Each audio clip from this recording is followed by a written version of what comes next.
sure you check out our new sponsor, The Health Blaze. All the information is in the description. Use the promo code above. Goodfellow One Boxing at 18% off of all their natural products from deodorant, pomade, toothpaste, and much, much more. And they have additional discounts on their website as well. That's thehealthblaze.com. Starting December 20th. That promo code is good for 18% off. We go. All right, Jerry Jones told CBS in an interview that they don't have to have a Russian champion to win the Super Bowl. And he pretty much prioritized, Dak Prescott above Ezekiel Elliott. But let's talk about it. We back, Goodfellow Sports TV. Make sure you hit that subscribe button, bell icon button, share the video, and we'll kind of crank up the NFL talk as we get to camp more. But and I'll do a preview show after the preseason, before the regular season, obviously. And they signed a replacement for Zeke right now on the roster, and we talk about that the latter half of the video. But it's kind of, I was checking out my boy John G from DMV Dallas Cowboy, man. He got a good page. I seen it on his channel, so I'll link his video in the description under source link with the article as well. And Jerry kind of referenced that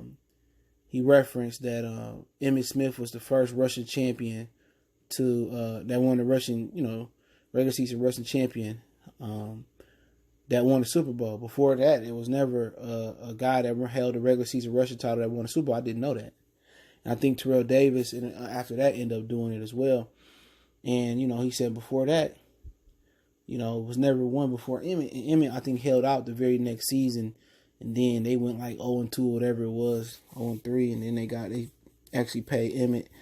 But, for me, it's different. I mean, Trey Aikman was overrated. You know what I'm saying? It kind of remind you of Dak Prescott. Just, attribute-wise, he was overrated. He was in the the wishbone wing T offense, whatever, the option offense. I think he started off at Oklahoma, and he maybe ended up at UCLA. But, he just talking glowingly about Dak, knowing that he also said they got to pay Dak franchise quarterback money and blah. But at the end of the day, Zeke in a tough position. But like Shannon Sharp said, I was watching Undisputed, Zeke got to prepare to miss games. You know what I'm saying? Right now, it's not known if they choosing to fine Zeke for not being there. We don't know that yet. The team hasn't, disclosed that yet. It's optional if they want to fine Zeke for not being there. But as a running back, Zeke need to get his money. Le'Veon Bell sat out a whole year for his money. People laughed at him. Oh, you could have made more money with the Pittsburgh deal. But really, maybe his body needed that break. In the grand scheme of things, everybody want to look at it from the status quo way, or from the media way, or from only one point of view. All right, but if you look at it from other points of view, everybody want to look at the glass half full. Half empty. Nobody want to look at it half full. If you look at it, you never know. Le'Veon Bell may have put some careers on his year. It may have been put in place by the powers that be that he need to miss that time, and he need to heal his body up, and maybe he need that break. Kind of like Michael Jordan when he took that year and a half off. Maybe he don't take that break. What if Jordan, end up losing the finals because he wore down? He taking the beating in the playoffs. Sometimes you need that break. A lot of people saying for LeBron last year was a break that he needed from going to 7, 8 straight conference appearances. In the grand scheme of things, that may be the best thing that ever happened to Le'Veon Bell. And Ezekiel Elliott, he needs to be counting on missing games to make his point. They get Alfred Morris, whatever rookie they got. But the point is, they depend on Zeke. Point blank and period. Jason Witten, he ain't shit at this point in his career. They can say Gallup, Amari Cooper, whatever they want to say. At the end of the day, without the threat of the run, without them having to drop an 8-man in the box, ain't nobody scared of the Dallas Cowboys. That's just the fact of the matter. He see DeMarcus Lawrence get his money and whoever else they paid. He knows he's more valuable than Prescott. And if he's willing to sit out for the long run in a few games and they start off 0-3, or maybe they have some success or whatever, then he might as well, it is what it is. But if you're willing to sit out, as long as he can keep himself in shape and don't blow up to 250, 260, that's another double-edged sword. Because if you pay him, he got to shave, he come back and tear a ligament or have a soft tissue injury or break a bone, then you invested all that money in him. That's the slippery slope with holdouts. If you eventually going to cave in, you really got to count on this dude coming in shape. And, Emmitt Smith probably came back, after missing camp and came back a couple games. He probably kept himself in optimum shape, and they went on and probably had a successful season. Aaron Donald was another one. You know, a guy that stayed in shape, missed training camp 2 years in a row, didn't get injured, had 2 career years. You know, but Zeke is a guy that probably struggled way before. You know, a lot of off the field issues. He came out of shape 2 years ago when the Broncos had really put the clamps on him, and people thought he quit, and he eventually got suspended. So that's what you're dealing with. You know, but really, it's no doubt in my mind, Amari Cooper, Dak Prescott, even though how valuable a quarterback is, it's no doubt in my mind that Ezekiel Elliott, he may not be the most important position on that team, but he's the best player on the team in general. As he go, they go. He caught out the backfield last year. He ran in between the tackles. He ran off tackle. He important. I wouldn't pay Dak Prescott top 10 money. He ain't the top 5 or top 10 money. He ain't the top 5 or 10 quarterback. I don't care who you is. If you can evaluate a quarterback, you know what I'm saying? You know, you can find another quarterback.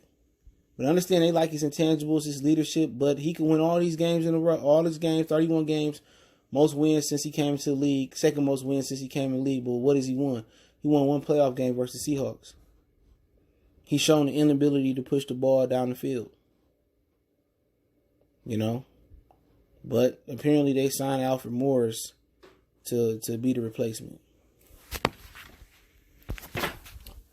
Now, Alfred Morris, he did play for them. I don't know, like a year or 2 ago, whatever the situation may be. He a real good player, though. Or used to be in Washington. He really turned it up when he was with, he came into the league. Was it Florida Atlantic? He turned it up, Robert Griffin III. That little wing T option, offense that was running, you know, it really played into his part. People wasn't expecting it. He was downhill. He was a one-cut downhill guy. But he's not going to provide what Ezekiel Elliott provided in the passing game. You know, he had provided in veteran leadership and experience and stuff of that nature. But as far as, you know, Zeke, he ain't as talented as Zeke. Maybe about when he first came to the league, he would have been a nice replacement. Probably one of the best replacements you could have found. But we'll see what they do, man. I don't know I think they got a new offensive coordinator or whatever. I don't know if Scott Linehan is still the coordinator. We'll see if they could do some things different, spread it out. But you know what? If I got a quarterback and I'm, you know, want to ask Dak to start back 30, 40 times and win the game, I don't think that's going to happen. But Dak got a lot of intangibles. And maybe that's what's going to take him over the top. Maybe he's going to improve. Don't like his arm strength. He can't throw it down the field a little bit, but he just don't have that zip. You know, but we'll see where they go from here. You know, but Alfred Morris and whoever they got in the backfield, they ain't going to be Zeke, but they can do things to, you know, to kind of mask while Zeke is gone. But, you know, teams ain't going to put 8 in the box. They're not. They're not going to put 8 in the box. And the offensive line better get prepared from, you know, backpedaling and pass blocking. But teams going to play them a lot different without Zeke. They're going to stay coverage in the back. They're not going to double nobody. They're going to tell Prescott to beat us downfield. And without the threat of the run game, you don't have to worry about DBs trying to peek in the backfield and get their eyes caught in the backfield and then Cooper getting behind them. You know what I'm saying? Nobody worry about Jason Witten running past nobody. He old. He sucked in the booth. He sucked on the field right now. He old.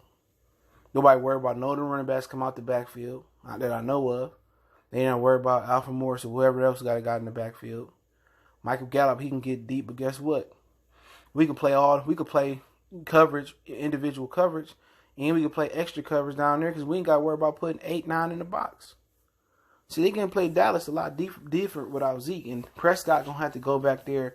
He got to make tight throws on a consistent basis down the field because all they got to do, play tight coverage, take away the underneath throws, pay coverage over the middle, make them throw outside the hashes. Usually quarterbacks that don't have the strongest arm, they got to have great timing outside the hashes or it's going back for 6. It's different than throwing over the middle. You can tackle a guy that picked it over the middle. And then, at the end of the day, make them throw downfield and make them beat you. Without the threat of play action, without the threat, he going to hand it off to a running back and Zeke going to go for 20 or 30 or catch out the backfield. You ain't peeking back there no more. You playing coverage and everybody's eyes is disciplined looking at the receiver. Zeke changed the whole game. He the best player on the fucking team. But like I said, quarterback the most important position. But we'll see how it roll out, man. We'll see how they feng sway it, man. But it'll be interesting, man, to see if Zeke in for the long haul. And if he got his money together, he been planning for a holdout. And don't forget, they got a potential lockout next year, so that might play into, decision making. But hey, don't forget to check out our sponsor out, the Hellblaze, thehelblaze.com. Promo code Goodfellow1Box, get you 18% off the 100% all natural products. Check them out. Website, promo code, description. Don't forget me on Facebook, Instagram, Twitter. Reach out to the email. You got business, question, inquiry, response, ship, video requests. Keep sharing the videos. One time for the one time. Goodfellow Sports TV.